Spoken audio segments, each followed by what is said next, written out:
So, in 5, 4, 3, 2, 1, and we are live. Thank you for doing this. I really appreciate it, ma'am. So, yeah, so let's just dive into it. So, as a relationship expert, a TV personality, and a best selling author, what do you think that over the period of time, as you move from the 1990s to the 2000s and to the 2010s, as people have more and more options, do you think that people are becoming indecisive and unreliable over the past decades?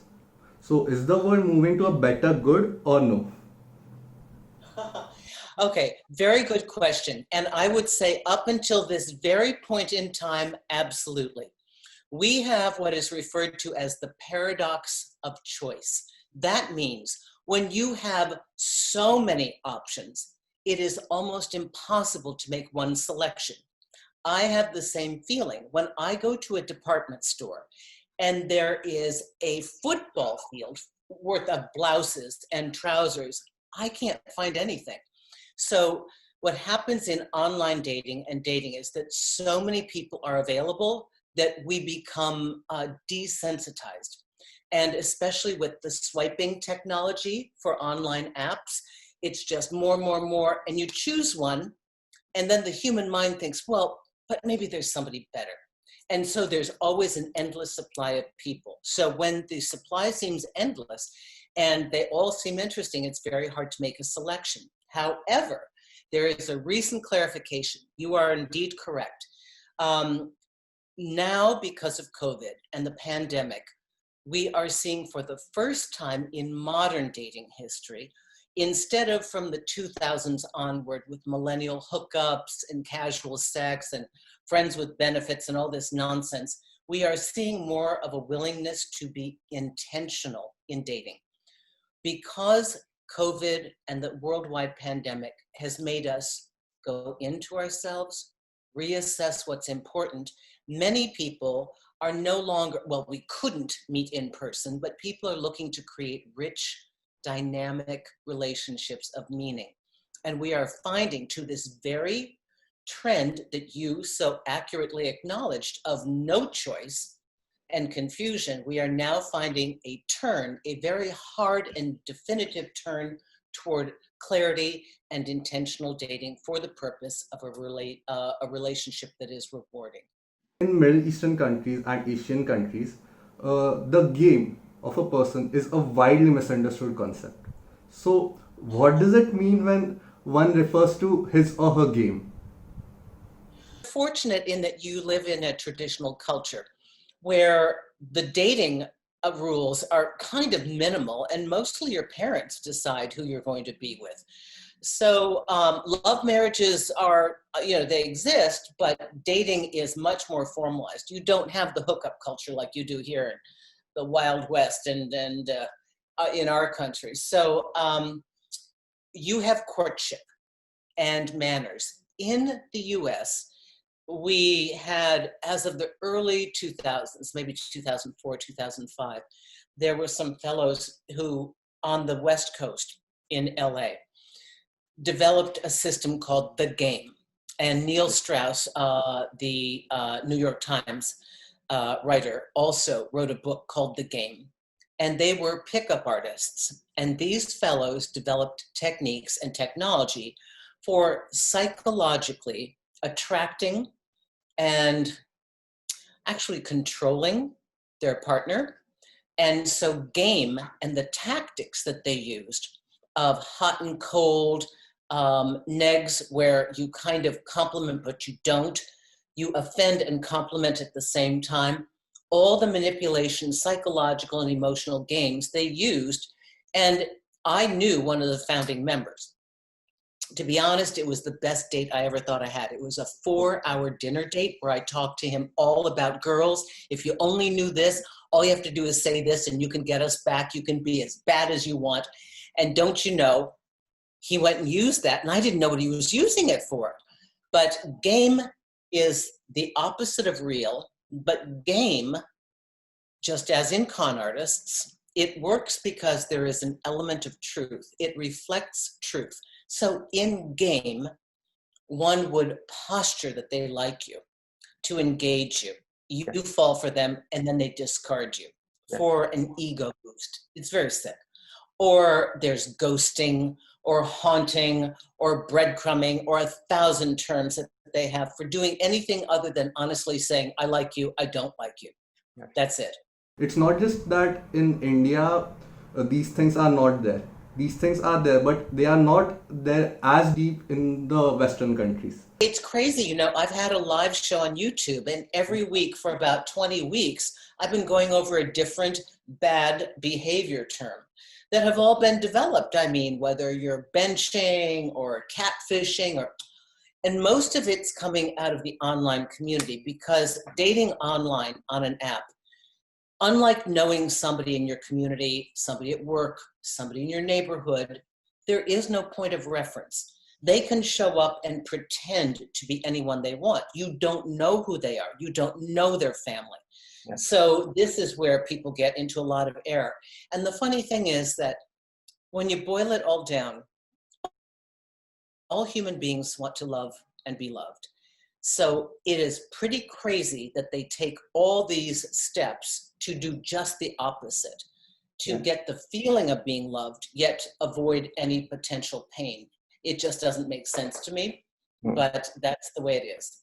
So, as we move deep into this topic, have dating games like hot and cold, push and pull away become the social norms for building relationships? And do you think that these things, as we discussed earlier, that these things are taking the essence out of relationships? And how is it, how can a person be honest and genuine about one's feelings in this time, right now? It takes courage, to be honest. You cannot have a relationship that involves push and pull and hot and cold. Games do not equate to anything other than game. So I have a saying, okay, games get games, real gets real. You can't put bait on the end of a hook and expect to catch a certain fish if it's the wrong bait. So anybody who's willing to go along with a game either is unconscious or doesn't know what's going on. Most people who fall for games are incapable of being in a committed relationship because they lack the fortitude and the honesty and the courage to speak their truth. Maybe they don't know what they want. Maybe they're just dating for fun. But whatever it is, they're not being clear and they're not being honest, and they're certainly not being intentional. But hot and cold, all these games don't function as a foundation for a real relationship. Okay. They are the outcome of people who don't know what to do and want to protect their ego. That's all they are. So, how can one differentiate between a person who is genuinely interested in someone or just someone who is being kind of desperate and needy? It's hard to tell. You have to play these things out. If a person truly likes you, they may be a little giddy, or they may even be pulling back, and you can't tell. You think, gee, I don't think they like me, because a lot of us get very shy when we are in front of somebody we truly like. We kind of clam up. But normally you can feel the interest. There's a little bit of chemistry going on in the air. And the only way you could tell that somebody's desperate and needy is if they start to become incredibly reactive. If you have another appointment, I'm going to see my parents, I'm sorry, I'm seeing my friends, and they get bent out of shape or they take it personally, you should, as an individual, be able to have your own life and have a relationship. So there's a distinction between somebody who wants you and somebody who just wants someone. Okay. And that's something we have to fix. When you talk about needy, there are people who just need somebody. They don't care who it is. I just want somebody. I don't want to be alone. I have a fear of being alone. So I need to be in a relationship. And the desperate moves they make are pretty obvious. They want to immediately get you off the site, close you down. They want to immediately get into a relationship with you. They want to immediately close the door to you seeing anybody else. They want confirmation immediately. I had a guy that was dating a client of mine, and she was very new to dating. Okay. So she didn't know how dating went. And within 2 weeks of meeting her, he demanded that she get off the dating app and be exclusive. She had never even really dated. She said, I'm finishing my PhD. I've never had a chance to date. I would like to go out with a couple people before I get into a relationship just to see what's out there, just so I know what I want. He just kept pushing and pushing and pushing. He finally was like, it's now, it's been 3 weeks, that's it, I won't have it again. He was very controlling. She had to break up with him. He was a mess. And so anybody that is that controlling and that demanding from the very beginning, I'm convinced he didn't love her. I am convinced he loved the idea of having someone love him, and it's very different. Exactly. So we will find that desperate needy people are not thinking about what's good for you. They're thinking about what's good for them exclusively. Why do people undervalue you if you give too much of yourself from the beginning?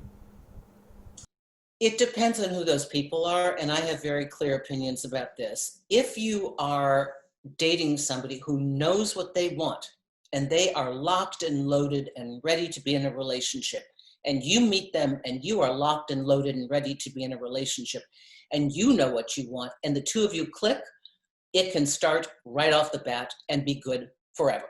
So it is people that don't know what they want will start to avoid you. So when people are dating and they're not serious about you or not serious about what they want, they will be less clear on their commitments. And any kind of person who is intentional about getting to know them, if they don't know where they stand on relationships in general or relationships with you, they will be vague and avoid you, and they will think that there's something wrong with you, that you're coming on too strong. Okay. So it's sometimes it's a little hard. You have to play it out a little bit to see what's going on. You know, give it a little bit of time until you know. And it's too bad that people confuse being direct. See, I believe, I don't like the word vulnerable. I know people have made entire careers on it. I like the word direct. Okay. I like to be clear and honest about my intentions. I don't want to play games. I don't want to be mysterious. There's enough mystery in love as it is. There's enough to work through. The last thing you have to figure out is, does she like me or not? So I try to be very clear with the fact that I like you, especially with men. You have to give a green light. Men are scared. Women don't realize that. Men risk a lot when they have to walk across a room to say hi to you. They're afraid they're going to be shut down. Men are very romantic. Men are very sensitive. And when men love, they love completely. And I don't think women know this. So what happens is I have to always give a green light, an affirmation, and some kind of reassurance. Because if you are powerful, if you are interesting, if you are in the limelight, if you're a celebrity, if you're rich, if you're beautiful, men can be, they can feel like, what would she want with me? So you have to be very clear as a woman that I like you. And that's not making me weak. That's not making me needy. It's a very powerful, I like you. It doesn't take anything to say that. I don't look like less. So I'd like to see people be more honest and more direct. And the people I work with that do that are very happy at the results. I agree with you on this. Then how can one maintain constant love and interest in a relationship over long periods of time? And like, what are the things that a couple should do to maintain a healthy and happy relationship? The thing that destroys a relationship is a lack of appreciation and the buildup of resentments. So the number one thing you need to work on with your partner is when the two of you have an issue, that you can talk about it without accusing each other. If you have to go to couples counseling and learn a formula for communication, it's very important. If you or your partner sees that an issue comes up and it's not addressed, it's like baggage that builds up. And then there's resentment. And when there's resentment, there can be no love. So you have to, one, get through to conflict resolution. You at least have to have a partner who will brainstorm with you. I have a system I call putting it on the table. And I tell my couples clients that you work like a team, as though you're both in the same team at work. And you're like, okay, we have this problem. And so if you do this and you do that, and I need you to do that, they're never going to listen to you. They're going to shut down. So you take the problem like, okay, I need us to separate. We both have to chip in for the chores around the house. We both work, we're exhausted. I'll do the dishes, can you do the laundry? I hate laundry. Okay, then can you do the garage and the garbage, and can you pick up can you get the kids after school? Yes, I can do that. Fantastic. So we've sorted it out. That's conflict resolution. So also another thing that kills love over time is a lack of appreciation. We need to keep letting our partner know that they're winning with us. We need our partner to know, you make me happy. With men, you need to let them know you're doing a great job. I really appreciated you doing that. Thank you so much for getting the car fixed. Thank you so much for taking that call. I didn't want to call that person. You know, we have to thank our mate. If your wife has cooked for you, you say, don't just expect, because she's a woman, she's going to do it. She's busy too. And say, you know what? I really appreciate what you bring to this family. A few kind words of acknowledgement and thanks can keep somebody doing it. And it just adds so much love and warmth to the relationship. So I'm huge on appreciation and gratitude. That keeps the love alive. So yeah, that's it. I mean, that concludes our session with you. If you are interested, you can visit her YouTube channel. It is in the description box down below. Then you can also read her ebooks from Amazon, and it's free on the Kindle Unlimited version, and or you can also buy it. Then you can visit her and listen to her podcast. It's on iTunes, Spotify. It's the Susan Winter Show. If you want, you can book a one-on-one consultation with her. The links will be in the description box down below. Trust me guys, her channel is one of the best channels where you can understand relationship dynamics and male and female psychology. Thank you. Have a nice day.